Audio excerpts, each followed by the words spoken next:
रज़ाई और गद्दों में धागा डालने का ऐसा खुफिया राज जिसको जानकर आपकी ज़िंदगी आसान हो जाएगी। एक नेल कटर का ऐसा कमाल जिसको यूज़ करके आप अपने मुश्किल से मुश्किल टास्क जो है वो मिनटों में कर पाएंगे।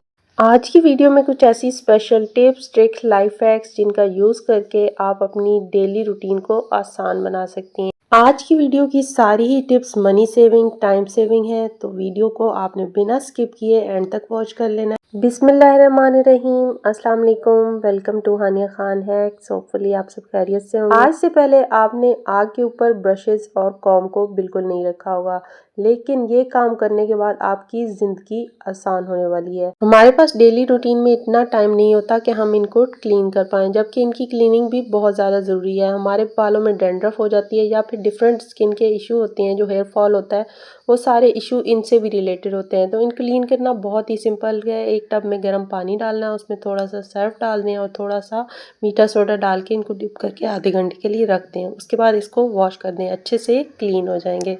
आई शेडो को हमने यूज़ तो किया है आईज पे लगाने के लिए, लेकिन आई शेडो का इस्तेमाल वैसलीन के साथ आपको हैरान कर देगा।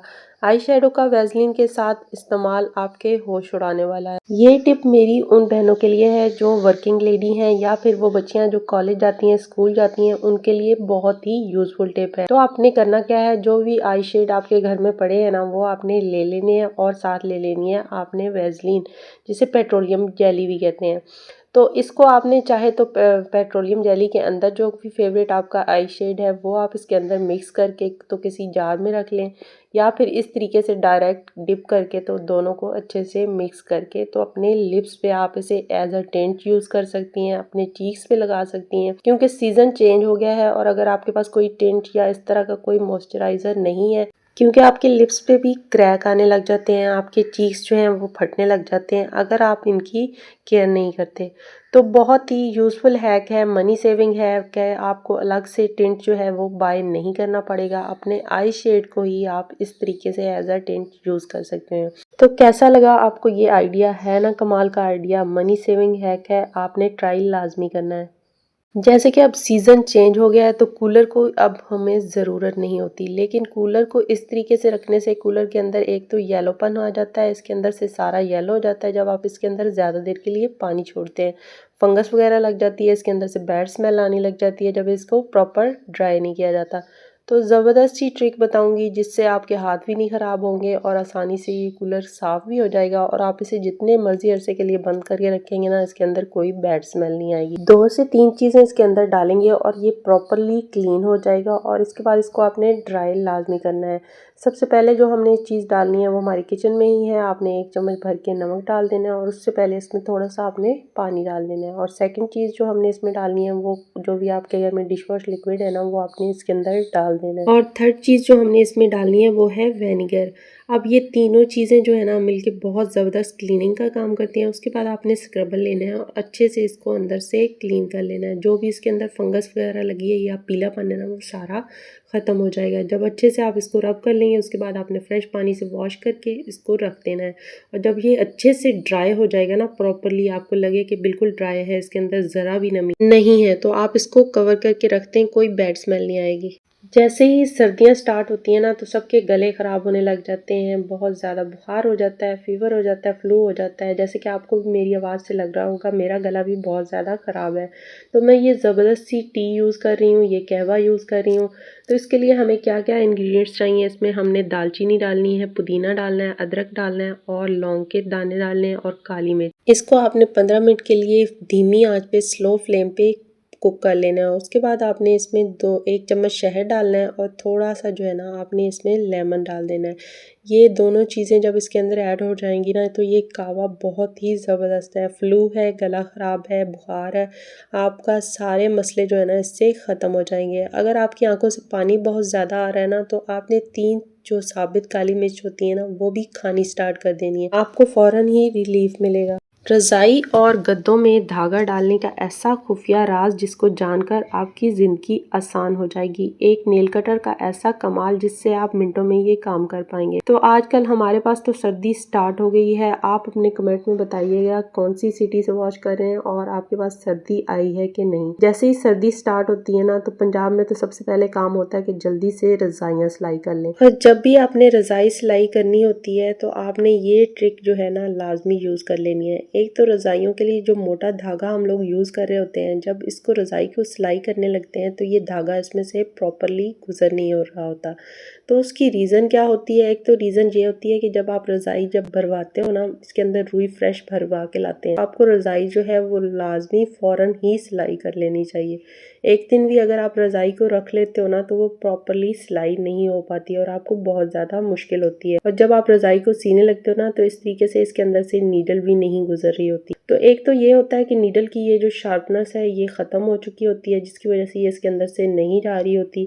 तो आपने सिंपल सी ट्रिक यूज़ कर लेनी है। आपने ले लेना है नेल कटर, और नेल कटर लेने के बाद नेल कटर को आपने किस तरीके से यूज़ करना है, आपने नेल कटर को लेना है, नेल कटर को इस तरह से आपने ओपन कर लेना है जैसे कि आप वीडियो में वॉच कर रहे हैं। तो नेल कटर को इस तरीके से ही आपने ओपन करना है। और नेल कटर का ये जो वाला पार्ट आप यूज़ करते हो ना, नेल फाइलर के तौर पे यूज़ करते हो, इसको आपने यहाँ पे अच्छे से नीडल को रख के इसके ऊपर इस तरीके से रब कर लेना है।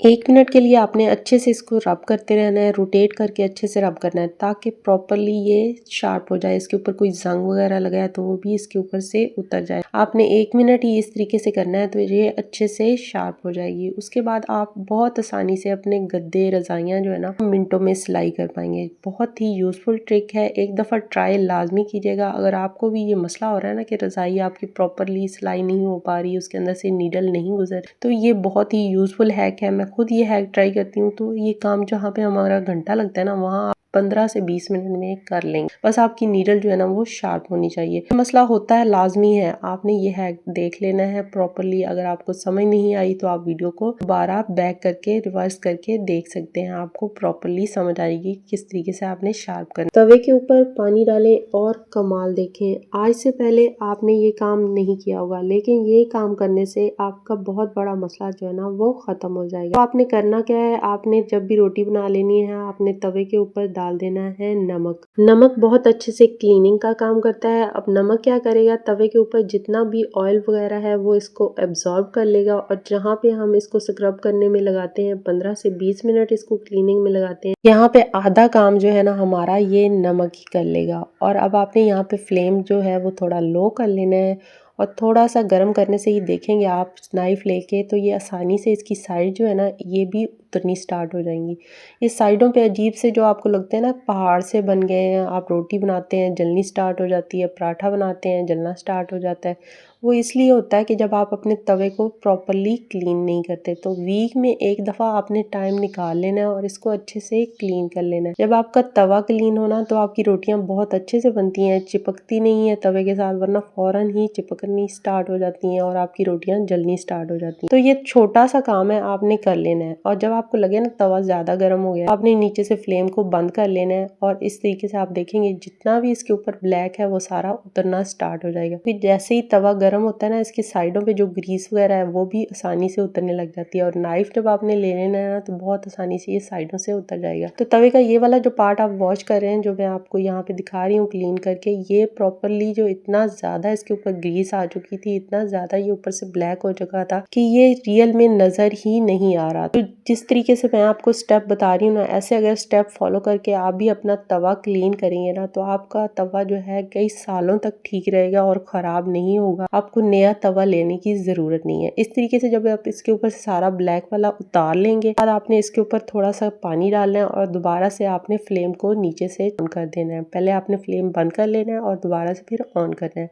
ये आप संडे के संडे अगर ये काम कर लेती हैं ना, तो भी आपका जो है तवा बहुत अच्छे से काम करेगा। तो एक दफ़ा ट्राई लाजमी कीजिएगा। छोटी छोटी टिप्स को फॉलो करके हम अपनी मुश्किल से मुश्किल टास्क जो है ना वो मिनटों में कर सकते हैं और अपने बहुत ज़्यादा पैसों की भी बचत हो सकती है। जब आपको लगेगा ये थोड़ा सा तवा गर्म हो गया है तो आपने इसमें डालना है डिश वॉश लिक्विड, जो भी आप यूज़ कर रहे हैं। इसकी जगह आप सर्फ का भी यूज़ कर सकते हैं। उसके बाद आपने नमक डालना है, मीठा सोडा डालना है और जो ये गले सड़े लेमन होते हैं ना, इन्हें आप डिस्कार्ड करने की सोच रहे हैं, फेंकने की सोच रहे हैं, इनको भी काट के आपने इसके ऊपर डाल देना। तो जितनी चीज़ें हमने इस तवे के ऊपर डाली है ना, ये सारी जो है हमारे किचन में मौजूद हैं और ये बहुत ही ज़बरदस्त क्लीनिंग का काम करती हैं। उसके बाद आपने इसको स्क्रबर से लेके वॉश कर, तो ये देखें ये तवे की हालत पहले आपने देखी थी कि साइड पे सारी ग्रीस थी, खराब था। अब तवा आपने ड्राई कर लेना है और उसके ऊपर आपने कुकिंग ऑयल से इस तरीके से इसको लगा के किसी शॉपर में डाल के रख। चैनल को सब्सक्राइब करना बिल्कुल नहीं भूलना। अल्लाह हाफिज़।